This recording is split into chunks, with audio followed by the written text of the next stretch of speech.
É interessante notar que até o início do século XX e toda a nossa história antes disso, o mundo todo praticamente só utilizava gordura de origem animal para o consumo, seja banha, sebo, manteiga, etc.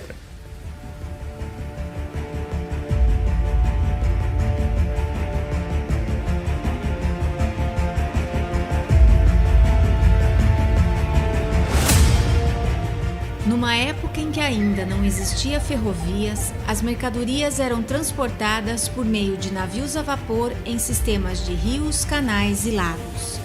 E Cincinnati tinha uma vantagem: era cercada por rios.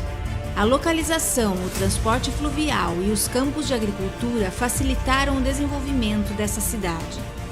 Era conhecida na época pelo nome de Porcópolis. Esse nome pode parecer estranho, mas existiu uma explicação. Cincinnati foi o principal centro de processamento de carne suína dos Estados Unidos. Era conhecida como a cidade dos chiqueiros. A carne de porco era a carne mais vendida na época, e isso também tem uma explicação.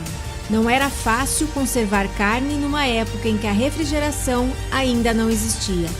E a carne suína tem uma vantagem: é mais gordurosa, sendo assim muito mais fácil conservar em um processo de cura com sal. As pessoas consumiam diversas carnes, mas a carne mais vendida era a suína. A banha de porco era tão extensivamente utilizada naquela época que tinha um potencial comercial enorme, né? Uma das pessoas que percebeu isso foi o Francesco Matarazzo. Ele fundou a sua primeira fábrica de banha, né, em Porto Alegre, em 1890. Ele foi a primeira pessoa que colocou a banha de porco em lata, né, e também em embalagens menores. Antes, a banha de porco ela era comercializada em caixas de madeira e era um processo muito artesanal, e ele deu uma cara mais industrial, né, enlatando as banhas de porco. Esse livro de receitas do ano de 1895 não apresenta nenhum tipo de gordura artificial. As gorduras listadas nos ingredientes são manteiga, banha, sebo e creme de leite. Pela quantidade de gordura saturada que se usava antigamente, muitas pessoas poderiam imaginar que os ataques cardíacos eram comuns, mas não. Veja, conforme esse estudo mostra, a doença cardíaca era incomum. O século XX foi o primeiro século em que a doença cardíaca foi a principal causa de morte nos Estados Unidos. Conforme esse gráfico mostra, as doenças cardíacas eram raras até o ano de 1920. As causas de mortes eram outras. A expectativa de vida era muito baixa. As pessoas morriam de disenteria, de varíola, de gripe, de tuberculose, de infecções intestinais, de pneumonia, acidentes ou até por guerra. Mas praticamente não havia um caso de doenças cardíacas em pessoas abaixo de 50 anos. E hoje em dia isso é muito comum. Segundo o American College of Cardiology, uma instituição de ensino americana especializada em cardiologia, um estudo que foi conduzido de 2000 a 2016 apontou que a taxa de pessoas abaixo de 40 anos que sofrem ataques cardíacos está crescendo em 2% ao ano. Ou seja, pessoas cada vez mais jovens estão tendo ataques cardíacos. E esse crescimento está se dando justamente no período em que os números absolutos de mortes por ataque cardíaco está caindo. O número de mortes por doenças cardíacas veio crescendo ao longo do século XX, chegando a seu ápice por volta da década de 70, mais ou menos, ficando entre 700 a 800 mil mortes por ano. E esse número se estabilizou por volta dos anos 2000, quando finalmente começou a cair. E foi caindo, até o ano de 2015, 2016 mais ou menos, para uma faixa de 600 mil mortes por ano. Quando em 2020 a gente já vê uma tendência de alta novamente, né, se formando. Ora, se a questão fosse realmente a idade, por que o número de jovens sofrendo ataques cardíacos está aumentando? E se o problema fosse realmente as gorduras saturadas, por que os números de mortes dispararam, enquanto que o consumo de gordura saturada, ao longo de todo o século XX, se manteve absolutamente estável? Outra coisa, apesar das mortes por ataque cardíaco terem diminuído nos primeiros 15 anos do século XXI, esse número já está demonstrando sinais preocupantes de recuperação. Essa redução no número de mortes não pode ser associada ao consumo de óleos vegetais. Segundo a revista Circulation Research, os motivos que possivelmente levaram à redução de mortes foram os avanços na prevenção e tratamento dessas doenças, incluindo a redução do tabagismo, melhorias tecnológicas, aprimoramento no tratamento e controle de hipertensão e o uso alavancado de estatina para poder diminuir de maneira forçada o colesterol no sangue. In 1900, the top 3 causes of death were all infectious disease. It was pneumonia, tuberculosis, GI infections, right? Whereas by 2010, 7 of the top 10 causes of disease are all chronic disease. Heart disease, cancer, stroke, Alzheimer's disease, type 2 diabetes, all that, right? So, let's walk through heart disease over the last 200 years. So from Jones' paper, we know that in Boston, in the town of Boston, in 1811, there were no heart disease deaths listed. Nas últimas décadas, a hipótese dieta-coração e, portanto, a participação do colesterol como agente causal das doenças cardiovasculares era tratada como um dogma ou como um assunto indiscutível.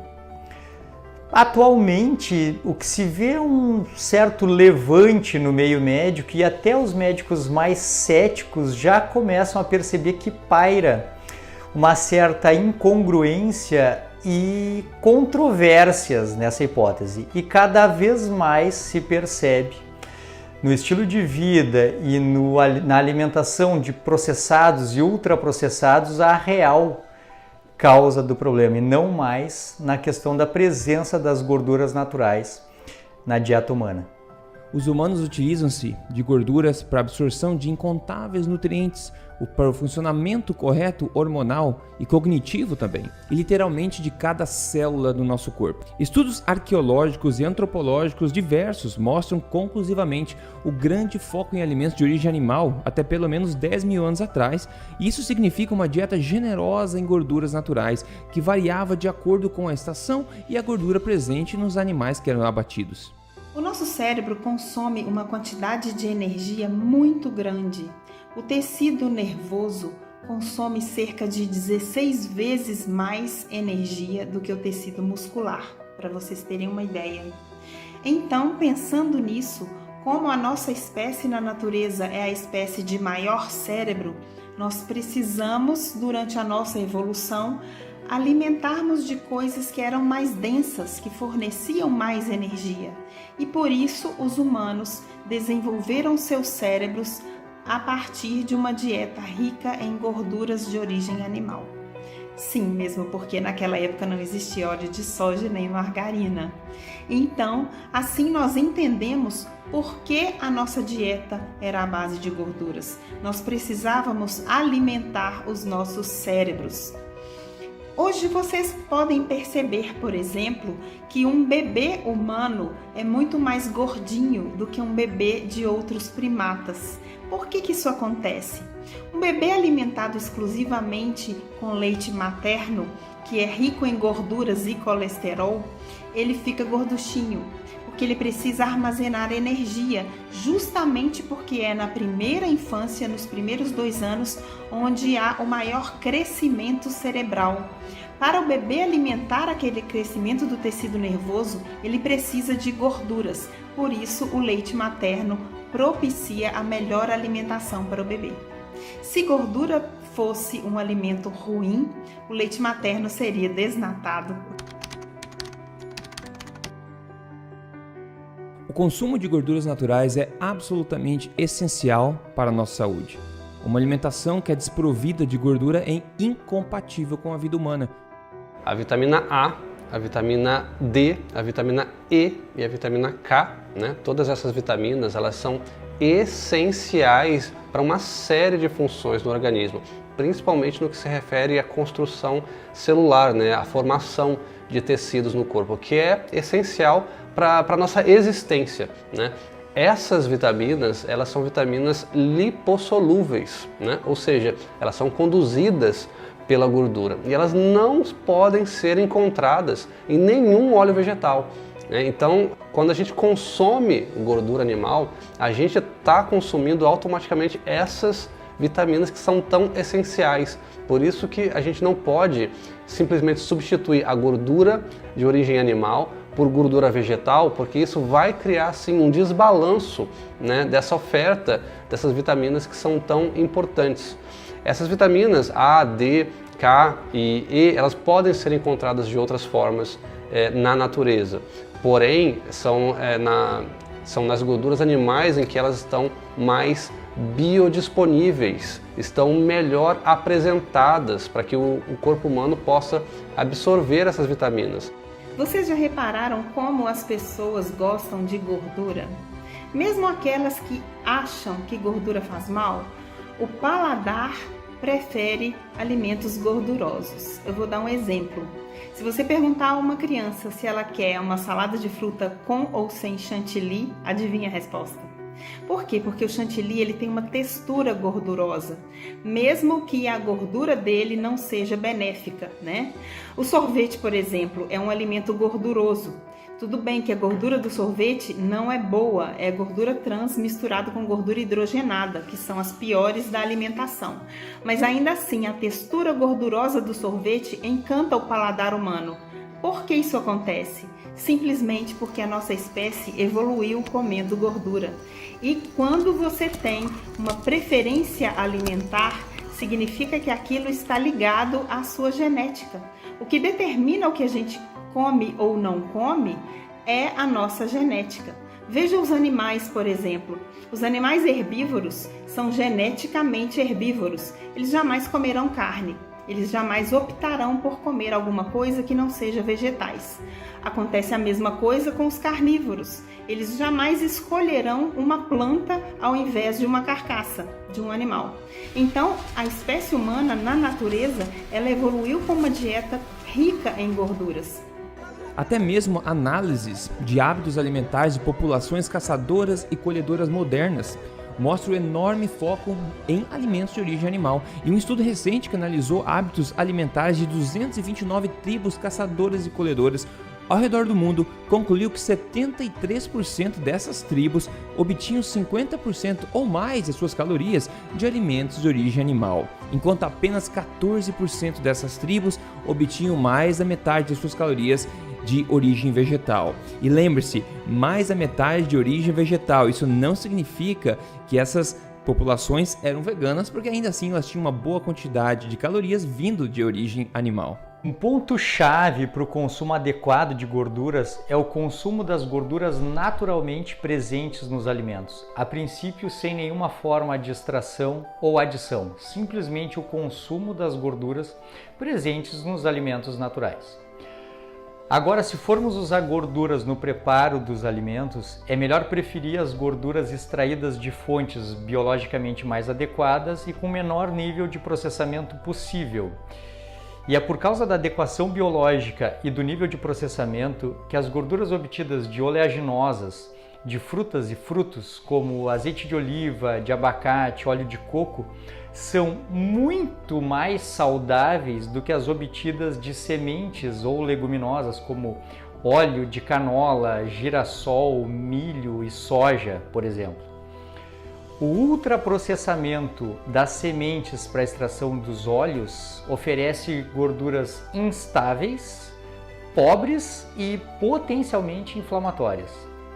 Uma coisa que é muito importante ressaltar é que antigamente, na época do Francesco Matarazzo, lá pelo final dos anos 1800, início, né, lá do século XX, os óleos eles não eram utilizados na cozinha, eles não eram utilizados para preparar alimentos, não se consumia óleos, né? Não existia isso na dieta das pessoas. Os óleos eram utilizados na indústria, né? Eram utilizados como combustível ou como lubrificante.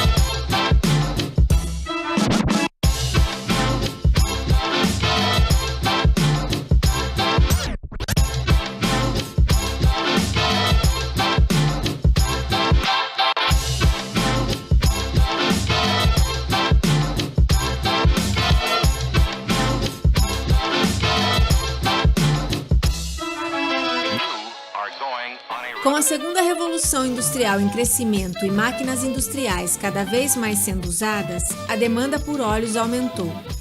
Um tipo de óleo muito utilizado como combustível ou lubrificante foi o óleo de semente de algodão.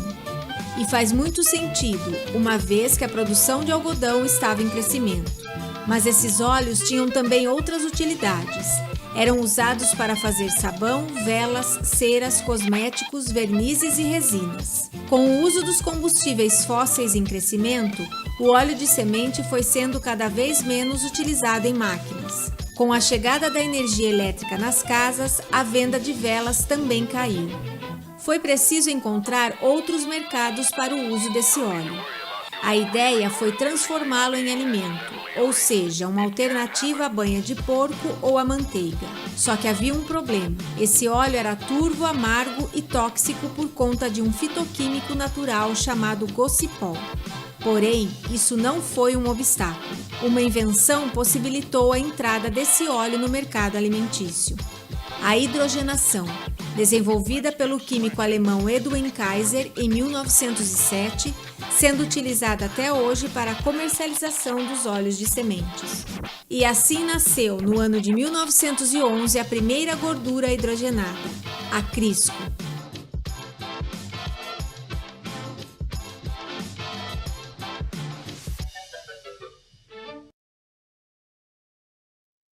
Essa semente ela é coletada, ela é esmagada, depois ela é exposta a uma alta temperatura. Depois de formar aquela massa, são adicionados solventes a essa massa para poder fazer a separação do óleo. Depois os resíduos eles são removidos, né, de toda essa massa para poder fazer também um processo de separação daqueles resíduos que deixam muito odor no óleo. E depois que esse óleo ele é totalmente separado dos resíduos, são adicionados mais químicos a esse óleo para ele poder ficar claro, né, e com um aspecto visualmente agradável, né? Então é um processo complexo, um processo longo, extenso, né, que são utilizados muitos químicos no processo. Não é um processo natural como o azeite de oliva, por exemplo, onde você esmaga a azeitona e você já tem ali o azeite de oliva, basicamente isso, é o mínimo de processamento. Mas se você for comparar com o óleo de semente, é um processo industrial pesado, complexo e altamente químico.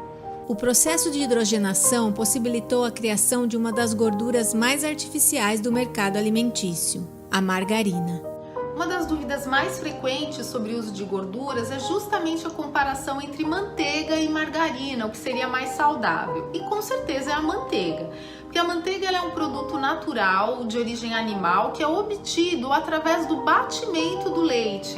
Esse processo ele gera uma emulsão gordura-água, né, que são elementos naturalmente immiscíveis. E a manteiga ela tem em torno de 83% de gorduras com predominância de ácidos graxos do tipo saturado. Por isso que ela fica sólida em temperatura ambiente, assim como a banha, a gordura de coco e outras que têm aí esse percentual de saturadas. A manteiga ela apresenta diversos micronutrientes na sua composição, com destaque para as vitaminas do tipo lipossolúvel, A, D, E e K. Já a margarina, ela é um produto de origem vegetal, obtido a partir de processos industriais bem complexos. Então, durante muito tempo, as margarinas elas foram elaboradas através de uma reação química chamada de hidrogenação. Ou seja, o óleo vegetal, na forma líquida, ele é bombardeado por átomos de hidrogênio em um ambiente de alta pressão e elevada temperatura com a presença de um catalisador metálico de níquel em pó. E aí esse produto é transformado de um estado líquido para uma gordura sólida. A partir dos anos 2000, com a descoberta dos diversos malefícios para a saúde desse tipo de gordura, que a gente chama de transaturada ou simplesmente gordura trans, as empresas de margarinas optaram por um outro processo chamado de interesterificação, onde são usadas enzimas, né, para obtenção aí de uma gordura sólida. Mas ainda assim, o resultado final é um produto que não existe na natureza, repleto de aditivos químicos e substâncias para as quais o nosso corpo não tem como lidar. Então, simplificando muito, a gordura trans é, portanto, o resultado da mudança de posição dos átomos de hidrogênio da posição cis para a posição trans, formando um tipo de gordura insaturada que é bastante rara na natureza, ao contrário da conformação cis, que existe de forma abundante e que nossos organismos já estão acostumados aí a metabolizar. A gordura trans, ela tem sido usada na indústria de alimento de forma mais intensa a partir da década de 1950. E essa gordura ela confere características bem interessantes aos produtos alimentícios, como maior prazo de validade, maior palatabilidade, né? Os produtos ficam mais gostosos e redução do custo do alimento, né? A literatura ela já apresenta diversos estudos relacionando o consumo de gordura trans a um aumento do risco cardiovascular, diabetes e síndrome metabólica, gerando um cenário inflamatório sistêmico com aumento do LDL pequeno e denso e redução da fração HDL. Por isso, realmente, a indústria tem buscado alternativas para substituição ou eliminação dessa gordura nos seus produtos. O problema é que a legislação brasileira autoriza essas empresas a colocarem na tabela nutricional a alegação livre de gordura trans quando o valor da gordura trans por porção citada no rótulo for menor do que 0,2 gramas, ou seja, acima da porção padrão que o rótulo recomenda, o consumo de gordura ele pode ser muito significativo. Então, é interessante a gente dizer que uma dieta rica em carboidratos refinados e gordura trans é a combinação mais perigosa para a saúde das pessoas, porque a natureza ela não combinou essas duas substâncias, né? Nem gorduras naturais e carboidratos, na verdade. Então, essa associação torna os alimentos extremamente palatáveis, aumenta a compulsão alimentar e gera um ciclo de superalimentação que contribui de uma forma muito consistente para o aumento da epidemia de obesidade e doenças crônicas que a gente está vivendo hoje. Ainda encontramos gordura trans em diversos produtos ultraprocessados, como biscoitos, salgadinhos, alimentos pré-preparados, né, para consumo imediato, como lasanhas, sorvetes, sopas embaladas, ou seja, em alimentos com maior grau de processamento. Então a dica é sempre ler os rótulos e não somente olhar a tabela nutricional e, se possível, consumir alimentos in natura ou minimamente processados na maior parte do tempo.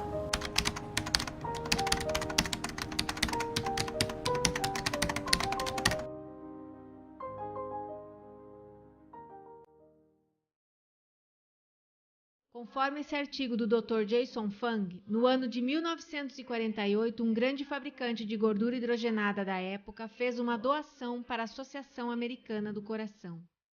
A quantia foi de $1,5 milhão, valor suficiente para mudar a opinião de alguns especialistas envolvidos.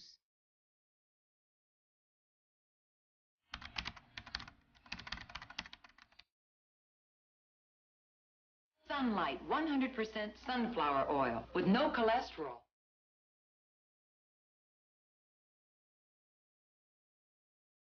A Associação Americana do Coração publicou suas recomendações oficiais e basicamente eram: evite gordura saturada, consuma gordura poliinsaturada. O H era abastecido por esse dinheiro que vinha de doações, de aportes de grandes empresas da indústria alimentícia naquela época.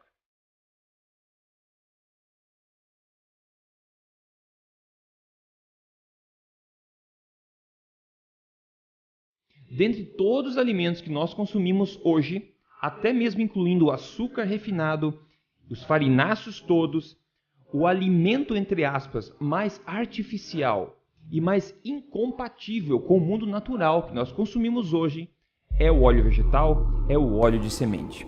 Primeiro é importante a gente entender do que a gente está falando, né? De que óleo vegetal é esse que a gente está falando. Não são os óleos tropicais, né? Os óleos tropicais, eles são feitos a partir de alimentos que são naturalmente ricos em óleo e que para extrair esse óleo usa-se, né, a pressão. São prensados a frio, sem química, e são garantidos aí a permanência dos fitonutrientes que tem naturalmente nesses alimentos, né? O óleo vegetal, esse nome confunde, as pessoas acham que ele é natural, que ele vem das plantas, quando na verdade ele é feito a partir de um processo altamente químico, em altíssimas temperaturas, muito agressivo, sem qualquer propriedade nutricional, né? É muito diferente.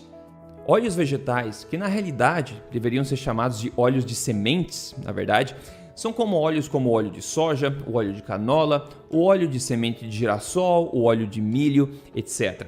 Óleos de sementes só são possíveis de ser produzidos com um processamento extremamente complexo e industrial que consiste em várias etapas. Para piorar a situação, além dos óleos vegetais serem extremamente baratos de se produzir, o que gera um incentivo óbvio econômico enorme para o seu consumo, o consenso vigente nutricional, infelizmente, nas últimas décadas, tem sido que a gordura animal faz mal. Essa ideia comprovadamente errada e sem base em real literatura científica foi catalisada pelo fisiologista Ancel Keys há algumas décadas atrás, que ele hipotetizou que o colesterol LDL seria causador de problemas cardíacos. Agora, como a gordura animal, no geral, notoriamente a gordura saturada, eleva o LDL, começaram-se as diretrizes contra o consumo dessas gorduras e a promoção das gorduras vegetais em contrapartida. Cholesterol levels of many Americans are too high, but for a group of people in New Jersey, cholesterol went down. They joined in a total dietary program to reduce cholesterol. Less fats, lean meats, egg and cheese substitutes, and highly polyunsaturated foods, including Promise margarine. Promise is highly polyunsaturated. The results? Their average cholesterol level went down. Down significantly. And Promise tastes like butter. Promise. Agora, apesar do consumo de óleos vegetais abaixarem o LDL das pessoas no geral, isso parece não estar associado a uma diminuição de incidência de problemas cardiovasculares, por exemplo.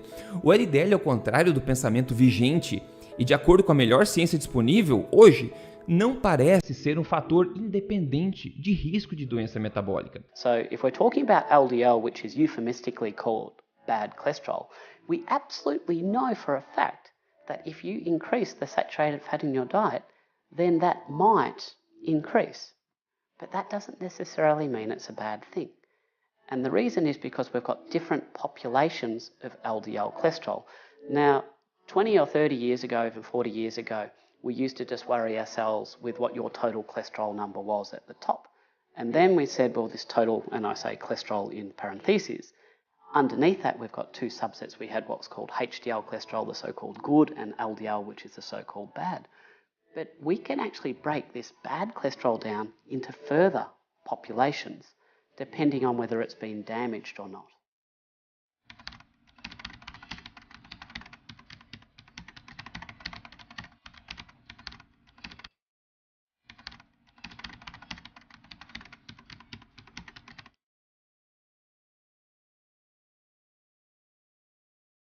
Com essa tempestade perfeita contra a gordura animal, as redes de fast food também mudaram os óleos e começaram a utilizar os óleos vegetais ao invés das gorduras naturais que vinham utilizando de origem animal.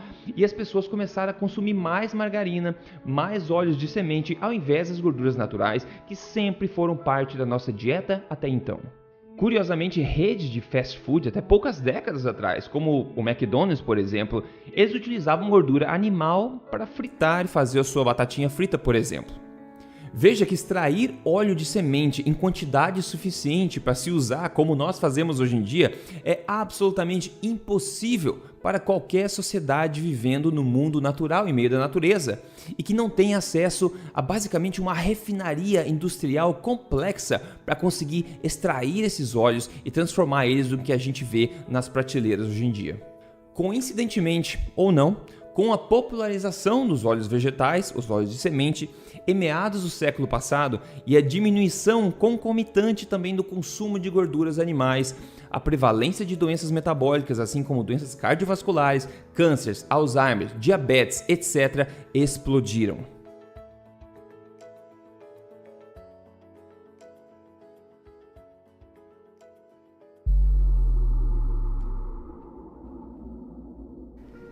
praticamente todas, se não todas, as doenças crônicas não transmissíveis, e entre elas o diabetes, a hipertensão, a obesidade, tumores, doenças dos músculos, dos ossos e das glândulas, praticamente todas, se não todas, têm alguma relação com a inflamação crônica de baixo grau. Um status inflamatório de meses ou anos que não se resolve e acaba levando à disfunção das células, dos tecidos, dos órgãos, dos sistemas e acaba por produzir doença. Várias são as causas que levam às doenças crônicas. Agora, sem dúvida, a desproporção entre o consumo de ômega 6 pró-inflamatório e ômega 3 anti-inflamatório contribui e muito para o surgimento e para o agravo das doenças.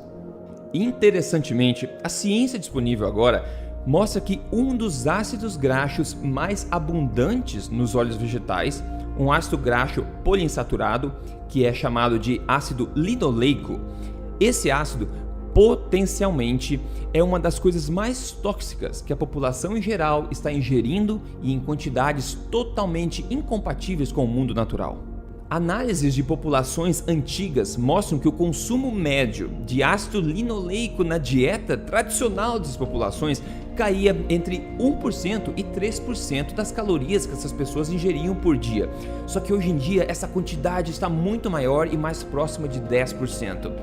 É impossível se atingir estes números de forma natural. Este número, esse alto consumo de ácido linoleico só é possível de ser atingido na natureza através do consumo de óleos vegetais, desses óleos de sementes que são produzidos através de extremamente complexos processos industriais. Acontece que as sementes carregam uma grande quantidade de ácido linoleico, esse ácido graxo problemático que a gente está falando. Esse é um ácido graxo que é encontrado em minúscula quantidade fora das sementes e que o corpo humano tende a estocá-lo e processar de forma diferente de outros ácidos graxos. Existem boas evidências que o consumo alto deste ácido graxo em particular pode promover o maior consumo de alimentos, fazendo com que as pessoas comam demais devido ao seu impacto negativo na questão da saciedade e também da sensibilidade à insulina a nível do adipócito, da célula de gordura. A má notícia é que os óleos vegetais estão em todo lugar, por eles serem baratos, por causa dessa falsa crença nutricional que a gordura animal faz mal. Então existe uma promoção, um incentivo muito grande do uso desses tipos de óleos vegetais e por isso que a indústria tende a usar eles em basicamente todos os produtos, alimentos processados, e também os restaurantes tendem a usar isso para tratar e cozinhar, preparar os alimentos que eles servem. Ou seja, é muito difícil hoje em dia você evitar óleos vegetais, óleos de sementes que são notoriamente inflamatórios, caso você não prepare e não tenha controle da preparação do seu alimento. Em se tratando de quantidade de ácido linoleico, como a gente falou, a maior quantidade desse ácido graxo em particular está presente nas sementes. Ou seja, a quantidade desse ácido graxo presente em outros lugares da natureza é muito pequena. Ou seja, o consumo alto desse tipo de ácido graxo é muito improvável em meio natural, na natureza, por populações tradicionais, e por isso que isso nunca aconteceu. Para você ter uma ideia, em termos de composição dos óleos vegetais, em se tratando de ácido linoleico, 62% do óleo de girassol é ácido linoleico, 53% do óleo de soja é ácido linoleico, 49% do óleo de milho e 20% do óleo de canola. De longe, a maior fonte de ácido linoleico na dieta humana hoje em dia vem dos óleos vegetais. Como base de comparação, o ácido linoleico forma apenas 10% da banha de porco, e essa é uma banha de porco de porcos alimentados com ração. Se você tem um porco selvagem, essa quantidade será muito menor. O azeite de oliva, apenas 8% dele é ácido linoleico, 1,6% apenas do óleo de coco é ácido linoleico e ínfimos 1,2% da manteiga é ácido linoleico. As gorduras naturais tendem a ser naturalmente extremamente baixas neste ácido graxo. Na minha opinião e da literatura que eu tenho visto, eu tenho plena confiança, não me resta dúvida de que esses óleos vegetais são as substâncias mais artificiais e mais tóxicas que nós estamos consumindo hoje a nível completamente não natural e, na minha opinião pessoal, todo mundo se beneficiaria da redução do consumo destes óleos todos e de se aproximar novamente das gorduras naturais e ancestrais que sempre consumimos até cairmos nessa malha da indústria e da má prática científica e também das diretrizes erradas que vêm sendo promovidas. O ômega 6, ácido linoleico, dá origem a substâncias pró-inflamatórias, ligadas à produção de trombos, de ateromas, de doença cardiovascular e sinalizações inflamatórias. O ômega 3, ácido alfa-linolênico, é o contrário, ele dá origem a substâncias anti-inflamatórias, antitrombóticas, imunomoduladoras, antitumorais e constituintes do sistema nervoso. A proporção no nosso corpo desses ácidos graxos essenciais ômega 3 e ômega 6 está diretamente ligada à recepção desses ácidos graxos na rotina alimentar. E é na proporção entre ômega 6 e ômega 3 que se dá o equilíbrio desses processos inflamatórios e anti-inflamatórios.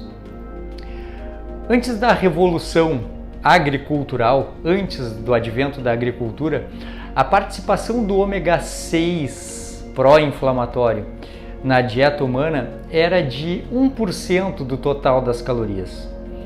Atualmente, pós-revolução industrial, o ômega 6 contribui com 8 a 10% do total das calorias, eventualmente até mais.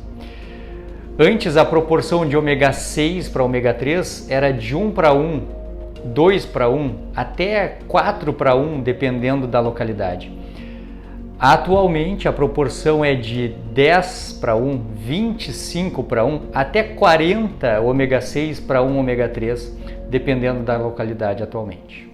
Isso é uma coisa delicada porque a gente tem a mitocôndria, né, que é a nossa usina de forças, ela é feita, passa a ser feita desse óleo, né? E a gente tem uma oxidação maior, porque esse óleo vegetal, ele oxida muito fácil, ele é muito frágil.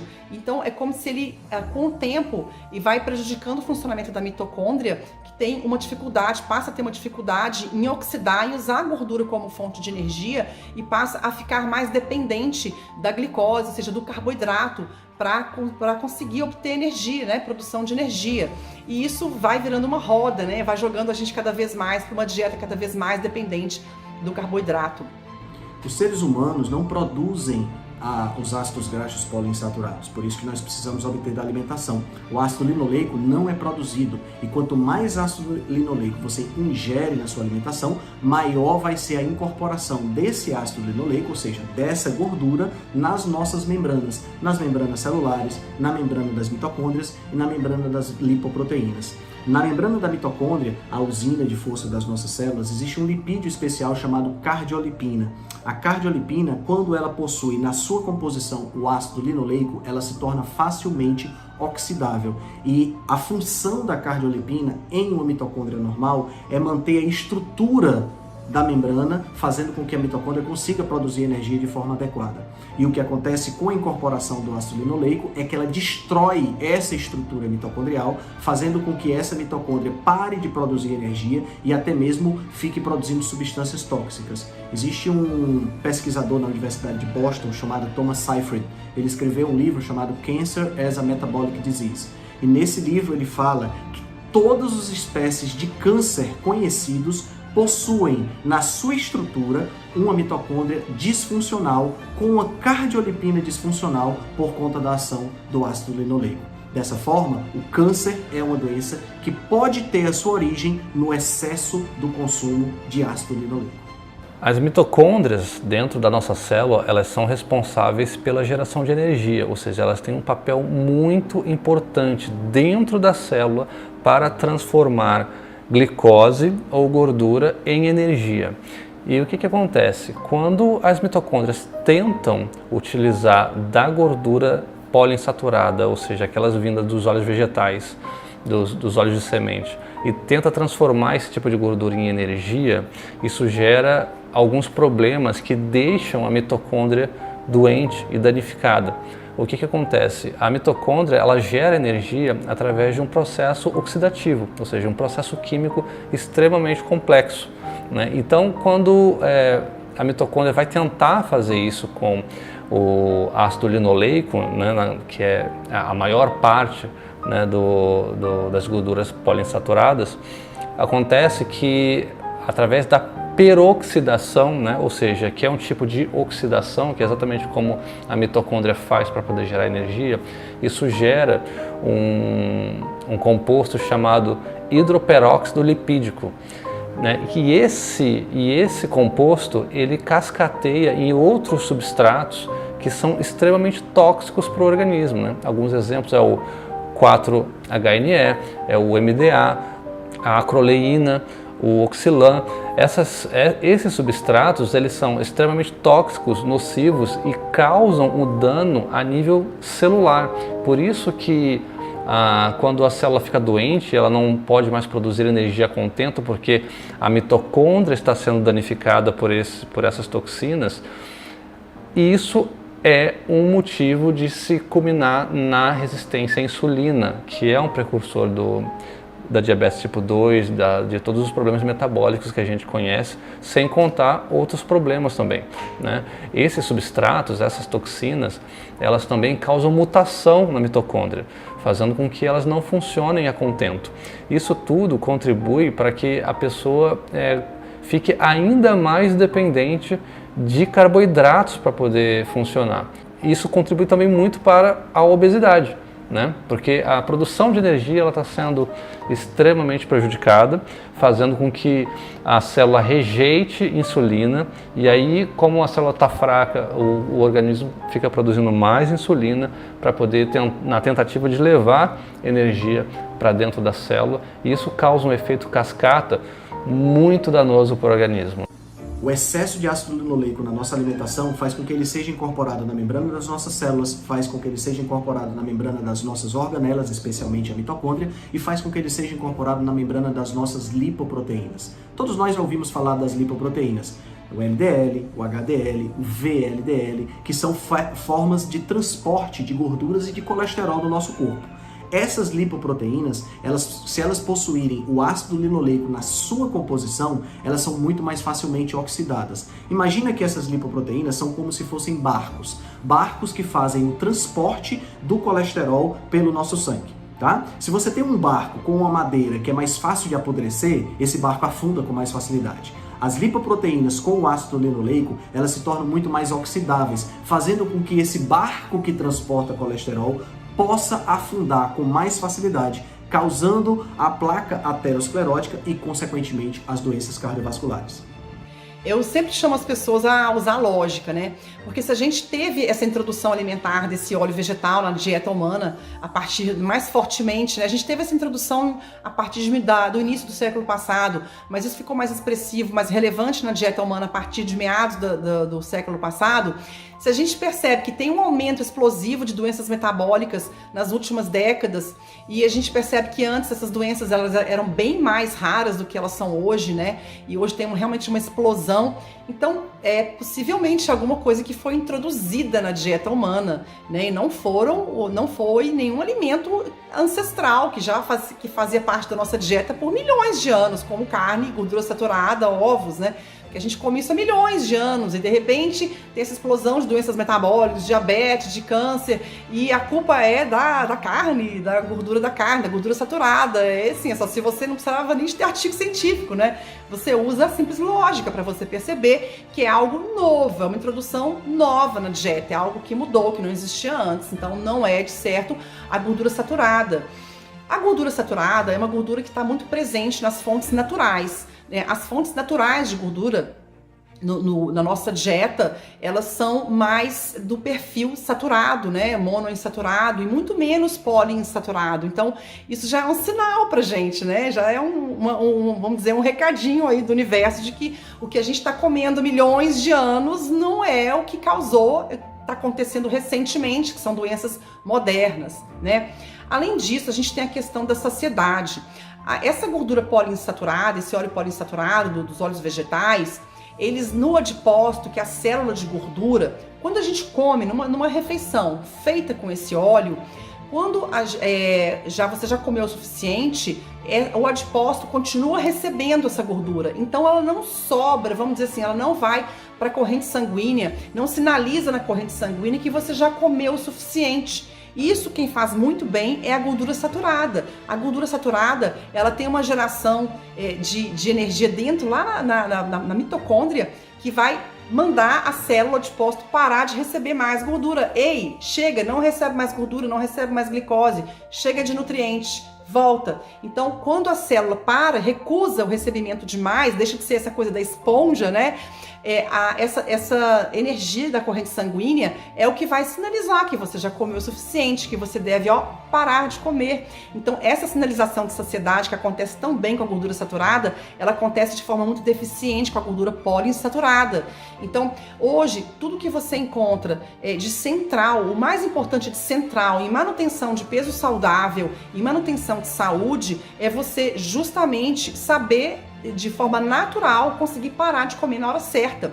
Então, o que acontece quando você come alimentos naturais, né, de fontes naturais, que vão naturalmente ter uma gordura mais saturada e monoinsaturada, né, que não são esses óleos vegetais, isso vai demonstrar que você já comeu o suficiente, você vai parar de comer na hora certa e você vai ter uma autonomia de voo, vamos dizer, você vai ter horas sem fome até a próxima refeição. Quando você começar a ter fome de novo, já está na hora do seu jantar, né? Você não tem que ficar fazendo lanchinho ali de 3 em 3 horas, porque você não vai nem lembrar de comida, porque você está verdadeiramente saciado. E isso somente o alimento natural, a gordura saturada, é a que tem mais eficiência em promover essa saciedade verdadeira.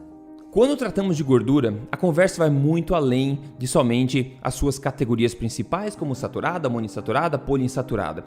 A coisa começa a ficar interessante quando a gente mergulha um pouco mais a nível dos ácidos graxos que compõem essas gorduras. Por exemplo, as gorduras poliinsaturadas, que notoriamente formam a maioria dos óleos de sementes, os óleos vegetais, nem todas elas são ruins. Como a gente conhece, o ômega 3 é uma gordura poliinsaturada muito valiosa para o cérebro, por exemplo. Por isso, a gente não pode rotular imediatamente uma categoria de gorduras, nós precisamos fazer uma análise um pouco mais profunda disso. Os ácidos graxos poliinsaturados são assim chamados por ter mais de uma dupla ligação na cadeia de carbonos. Os importantes ácidos graxos essenciais, ômega 3 e ômega 6, são exemplos de ácidos graxos poliinsaturados. Os vegetais têm muita facilidade em produzir ômega 3 e ômega 6, de cadeia curta, de 18 carbonos. O ômega 3 é o ácido alfa-linolênico e o ômega 6 é o ácido linoleico. Os vegetais produzem esses dois ácidos graxos e fornecem na cadeia alimentar. Portanto, nós temos ômega 3 e ômega 6 de cadeia curta nos alimentos de origem vegetal e animal. E nos animais, a quantidade dessas gorduras vai variar de acordo com a alimentação deles. O ômega 3 de cadeia curta de 18 carbonos precisa ser convertido em ômega 3 de cadeia longa de 20, 22 carbonos para exercer as suas funções. E nos homens, assim como em todos os mamíferos, a habilidade de fazer essa conversão é limitada, em torno de 1% é convertido em ômega 3 de cadeia longa, que exerce suas ações. O ômega 3 de cadeia longa são o EPA e o DHA, também o DPA. E as fontes alimentares de ômega 3 ativo, EPA, DHA e DPA, são os peixes e frutos do mar que se alimentam das algas que produzem essas gorduras. Os peixes fornecem para nós gorduras muito importantes. Os peixes gordos, que são aqueles de águas mais profundas, eles são ricos em gordura ômega 3. Esse tipo de gordura é muito importante, porque além de ser antioxidante, evita processos inflamatórios no nosso corpo. Em se tratando de gorduras naturais, a gente pode basicamente defini-las como gorduras que são naturalmente encontradas na natureza, em alimentos de verdade, como animais, frutos do mar, peixes, ovos, laticínios, oleaginosas, frutas gordurosas, etc. E essas gorduras podem ser divididas em 3 grupos, seriam as saturadas, as monoinsaturadas e as poliinsaturadas. E vale notar que cada alimento que possui gordura possui uma proporção dos 3 tipos de gordura. Talvez a maioria seja saturada, ou monoinsaturada, ou poliinsaturada, mas no geral todo alimento que possui gordura na sua composição possui todos os tipos delas. Bom, os ácidos graxos são as moléculas que compõem os óleos e as gorduras. Elas são basicamente uma corrente de átomos de carbono com uma cabeça composta por carbono, hidrogênio e oxigênio, uma estrutura chamada carboxila. Na natureza, os ácidos graxos variam de 4 até 28 carbonos nessa corrente. E muito das características dos ácidos graxos se dão pelo tamanho da corrente, o número de carbonos, quanto pelo tipo de ligação que se dá entre os carbonos na cadeia.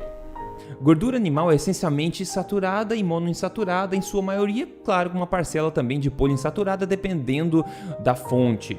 Essas gorduras saturadas e a monoinsaturada são muito mais estáveis para cozinhar também, sendo que a gordura saturada é a mais estável de todas para se aquecer e a poliinsaturada, que são os óleos vegetais, é a mais instável, ou seja, que é a mais facilmente oxidada quando você aquece.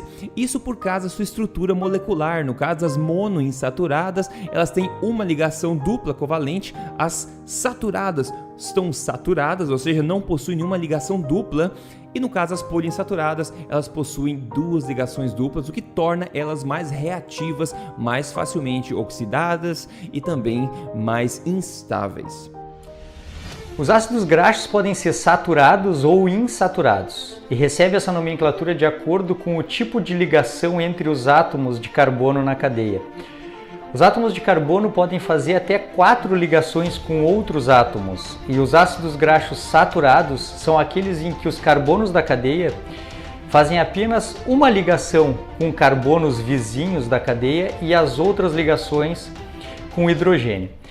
As gorduras saturadas, os ácidos graxos saturados, são muito mais estáveis por causa disso e tendem a ser sólidos ou semissólidos em temperatura ambiente. Todos os alimentos têm todos os tipos de gordura em percentuais variados, mas os alimentos de origem animal costumam ter mais oferta de gordura saturada, como as carnes e os lácteos integrais. Uma exceção importante disso é o óleo de coco, que tem mais de 90% de gordura saturada. E chamamos de ácidos graxos insaturados aqueles que têm ligações duplas entre carbonos da cadeia do ácido graxo. Os ácidos graxos monoinsaturados são aqueles que têm apenas uma dupla ligação entre os carbonos da cadeia.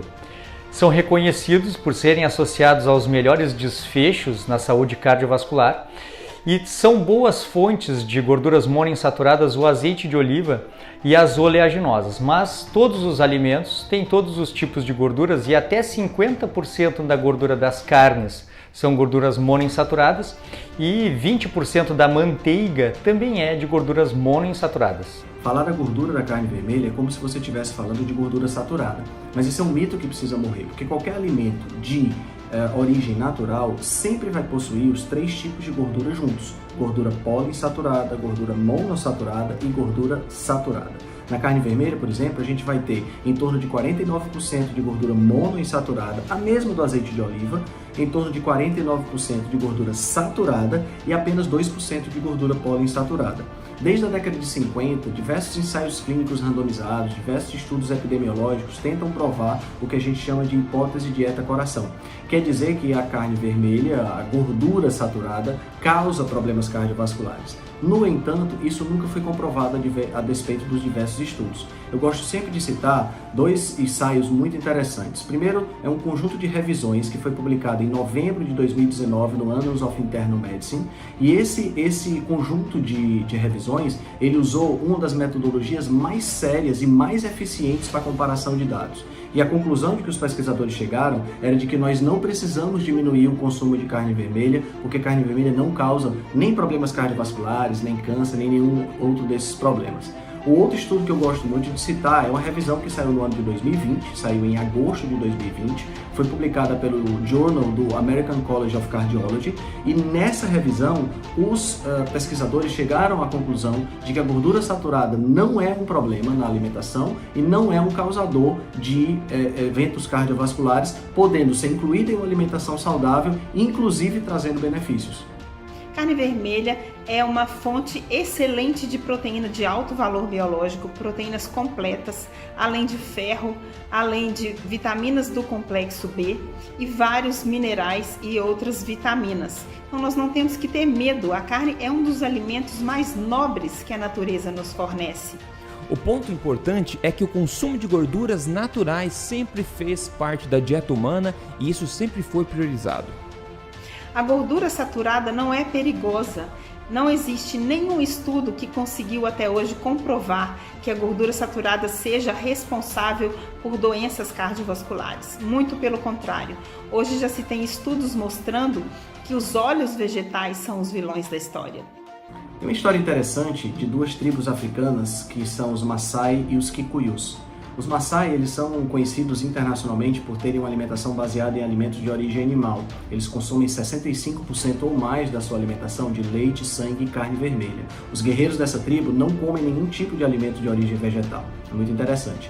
Os Kikuyus, por sua vez, são semi-vegetarianos, tendo uma alimentação rica em frutas, rica em tubérculos e paupérrima em proteína de origem animal. Em 1926, os britânicos fizeram um censo na África e analisaram a saúde de mais de 6.000 Kikuyus e mais de 1.500 Maasai. E o que eles observaram é que a saúde dessas duas tribos, que moram muito próximas umas das outras, era diferente, mas não da maneira como eles estavam imaginando. Enquanto os Kikuyus vegetarianos tinham uma probabilidade muito maior de ter deformação óssea, de ter cárie, de sofrer de doenças pulmonares, úlceras e outros problemas intestinais, os Maasai não tinham nenhum desses problemas. Os Maasai eram 10 centímetros mais altos do que os Kikuyus e pesavam mais, mas era um peso que não tinha a ver com gordura, e sim com massa magra, porque eles tinham uma taxa de gordura muito baixa. Quando foi aplicado o teste com o dinamômetro para verificar a força de pressão palmar desses indivíduos, os Maasai tinham 50% mais de força do que os Kikuyus. E outro dado interessante, os Kikuyus eram reprovados quase que imediatamente no serviço militar obrigatório. Olá pessoal, Dr. Túlio Sperbi, eu sou cardiologista e sou especialista em prevenção e promoção de saúde cardiovascular. Vamos conversar hoje um pouquinho a respeito de alguns mitos, sobre gordura, sobre doença cardiovascular, e eu quero contribuir da melhor maneira possível para vocês poderem compreender isso daí. A primeira grande questão é o seguinte: reparem que ao longo do tempo, desde a década de 60, 70, quando as doenças cardiovasculares, quando o infarto, quando o AVC começou a ser noticiado e falado como uma fonte de mortalidade importante, os governos traçaram inúmeras estratégias para poder combater essa doença e tentar melhorar os índices de doenças cardiovasculares. E o que aconteceu de lá para cá? Só piorou. Então, basicamente, tudo que foi feito de maneira errônea. Era isso que as pessoas deveriam botar a mão na consciência e perceberem. E qual foi o grande erro, na minha opinião, e que contribuiu muito para que a doença cardiovascular fosse hoje a principal causa de morte no Brasil e em qualquer lugar do mundo? Basicamente, jogaram a culpa na pessoa errada. Falaram que as gorduras eram as causadoras do infarto, que as gorduras aumentavam o risco cardiovascular, e traçaram estratégias para poder combater a gordura. Uma das estratégias foi justamente aumentar o consumo de carboidrato. E hoje em dia, a gente tem inúmeros artigos científicos comprovando que as pessoas que consomem mais carboidrato têm maior risco de eventos cardiovasculares, justamente por desenvolver uma síndrome que nós chamamos de síndrome metabólica. Então, quanto mais carboidrato, ou seja, açúcar, farinha de trigo, massas, doces em gerais, as pessoas comem, maior a mortalidade cardiovascular, e não ligado ao consumo de gordura. Então tá liberado, posso consumir a gordura que eu quiser, quanto que eu quiser? Não, existe uma gordura que é muito ruim, e sim, essa gordura está completamente correlacionada com doença cardiovascular, que é a gordura industrializada. Não é a gordura natural, gente, que tem que ser foco de preocupação de vocês, e sim a gordura industrializada. E esse foi uma outra estratégia que a indústria fez lá na década de 70 para poder diminuir o consumo de gordura. Eles imaginavam que você consumindo mais gordura de origem vegetal e menos de origem animal, você teria uma menor mortalidade. E foi exatamente o contrário, aumentou a mortalidade. Por quê? Porque essa gordura vegetal, ela teria que se transformar em um sólido para poder substituir a manteiga, para poder ser utilizada nas indústrias, para poder ser utilizada nos alimentos industrializados. E essa gordura de origem vegetal, toda gordura de origem vegetal, ela é um óleo, né? Ela está em forma líquida.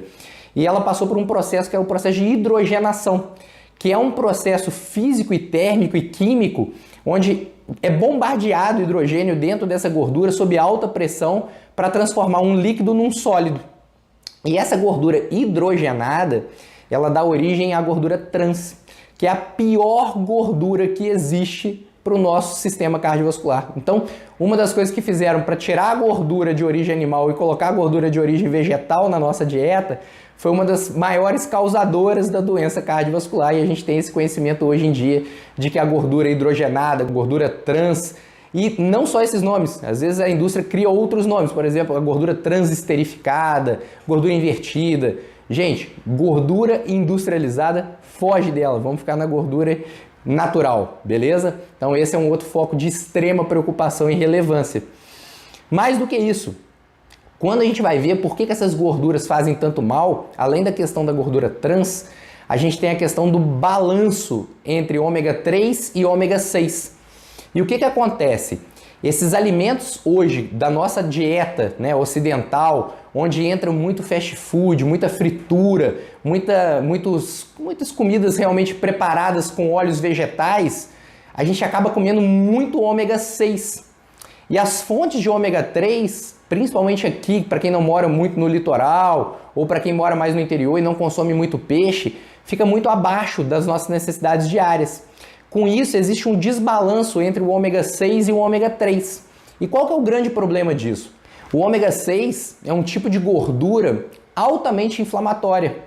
E aí, por ser uma gordura inflamatória, o ômega 3 é uma gordura anti-inflamatória. E quando você tem um desbalanço entre ômega 6 e ômega 3, você tem uma maior tendência à inflamação. E essa inflamação, gente, é a base das doenças cardiovasculares, não só das doenças cardiovasculares. Se a gente for parar para pensar na base das doenças de maneira geral, câncer, doenças autoimunes, tudo tem esse processo inflamatório na sua base. Então, o equilíbrio entre ômega 3 e ômega 6 é fundamental. E uma das formas de você equilibrar isso é justamente diminuir o consumo de ômega 6, diminuir o consumo de óleos vegetais. Então, é muito importante vocês entenderem isso, terem isso bem claro, bem nítido na cabeça de vocês. E quando a gente vai falar com relação ao consumo de alimentos, né, ricos em colesterol ou ricos em gorduras saturadas, existe um grande mito. Todo mundo correlaciona, porque a placa que causa a doença cardiovascular é uma placa de gordura. Todo mundo sempre fala isso, né? Ah, tem uma placa de gordura no teu coração, tem uma placa de gordura na tua artéria que leva sangue para tua cabeça. E ficou isso no nosso subconsciente de que essa placa de gordura é formada de quê? De gordura. E por ser formada de gordura, a gente tem que evitar comer o quê? Gordura. Tá isso no subconsciente de todo mundo. Só que quando a gente vai avaliar os estudos recentes, bem feitos, bem conduzidos, com recordatório alimentar bem conduzidos, né, uns estudos grandes, para tentar correlacionar o consumo de gordura saturada, ou seja, o consumo de gordura de origem animal, vinda de queijos, carnes gordas, né? Quando a gente pega essas gorduras, manteiga, e a gente tenta correlacionar com mortalidade, ou seja, será que comer gordura saturada, de origem animal, associada com colesterol, né, um alimento rico em colesterol, aumenta a nossa mortalidade cardiovascular? Os estudos têm demonstrado que definitivamente não. Não existe essa associação entre o consumo de comida, né, rica em gorduras saturadas, vindas de origem animal, não tem correlação com a morte cardiovascular. Então, é mais um mito que tem que ser quebrado. O que está correlacionado com esse aumento das doenças cardiovasculares é justamente o aumento do consumo do carboidrato. Então, a gente tem que desmistificar isso, saber que o processo da doença cardiovascular é um processo complexo, onde não existe um agente isolado que causa essa doença, ou seja, não é só o colesterol o causador da doença cardiovascular. A base dessa doença parece ser de etiologia inflamatória, então a busca incessante por nossa saúde cardiovascular tem que ser baseada em comida de verdade, em processos anti-inflamatórios, para a gente manter o nosso endotélio vascular íntegro e evitar o desfecho cardiovascular. Beleza? Beleza, Cláudio, eu acho que era isso aí que eu podia passar para vocês. Depois, se não tiver ficado bom, você me fala, cara, que eu gravo, complemento, se você achar que tem que complementar com alguma coisa. Se você quiser, eu vou até fazer um pouquinho sobre estatina, cara. Se você quiser colocar aí junto também, fica à vontade. Uma outra estratégia, né, que foi feita também a partir da década de 80 foi a introdução do uso da estatina, né, dos remédios para baixar o colesterol. E aí, qual que é o grande problema disso? Primeiro, é um remédio que tem efeitos colaterais, e não são poucos efeitos colaterais, existe uma série de efeitos colaterais relacionados com o consumo da estatina. Porém, realmente ele é benéfico na redução do risco cardiovascular. As pessoas que consomem, que utilizam a estatina, reduzem o risco cardiovascular. O grande problema é que pessoas que não precisam tomar esse remédio começaram a tomar esse remédio de maneira indiscriminada. Pessoas de baixo risco cardiovascular, pessoas que se alimentavam muito bem, tomando estatina simplesmente porque o colesterol estava alto, sem avaliar a qualidade desse colesterol, sem saber se era um colesterol que realmente poderia danificar, poderia trazer um processo realmente, né, inflamatório, oxidativo, de formação de placa, colesterol pequeno e denso, né, um colesterol facilmente oxidável. Ninguém pesquisa isso antes de passar a estatina para o paciente. E muitos pacientes de baixo risco cardiovascular, com colesteróis de boa qualidade, estão tomando estatina de maneira indiscriminada e isso não traz benefício no longo prazo, ou o benefício é muito pequeno, superado pelo risco do uso da medicação. Do outro lado, pacientes de alto risco cardiovascular ou pacientes em prevenção secundária, aqueles que já infartaram, que já têm stent, cirurgia no coração e tudo, esses sim se beneficiam sim do uso da estatina e devem ser acompanhados de perto pelo seu médico.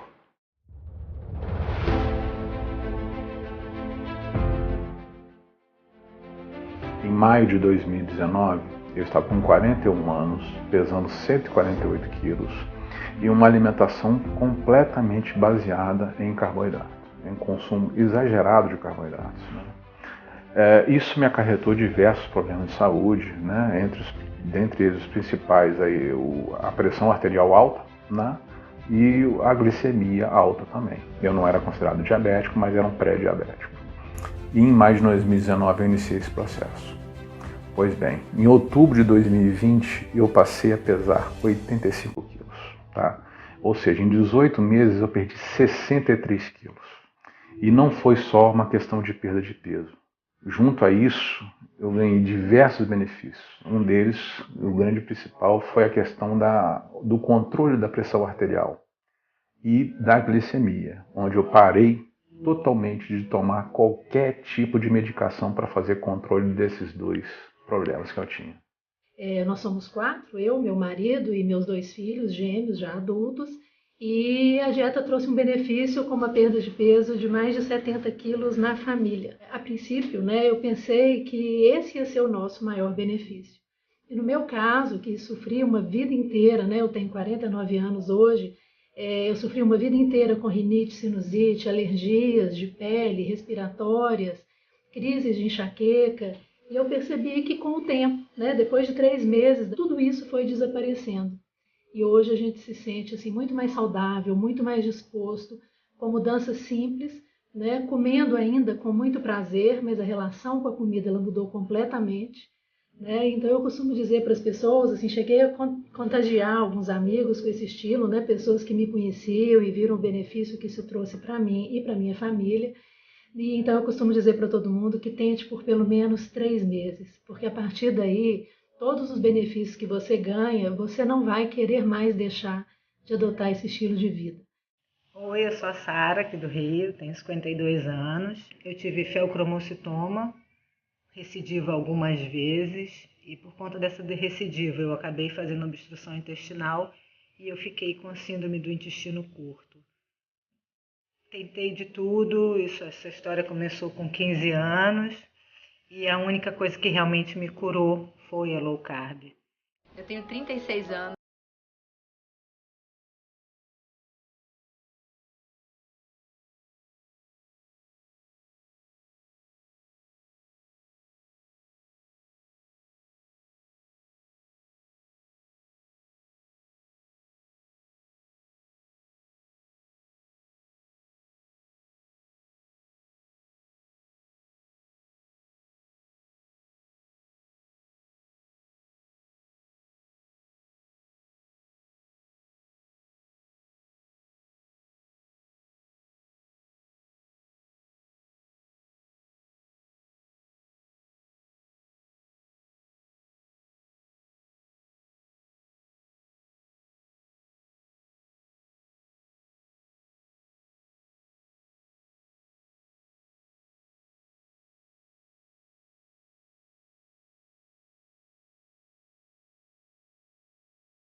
resultados benéficos disso.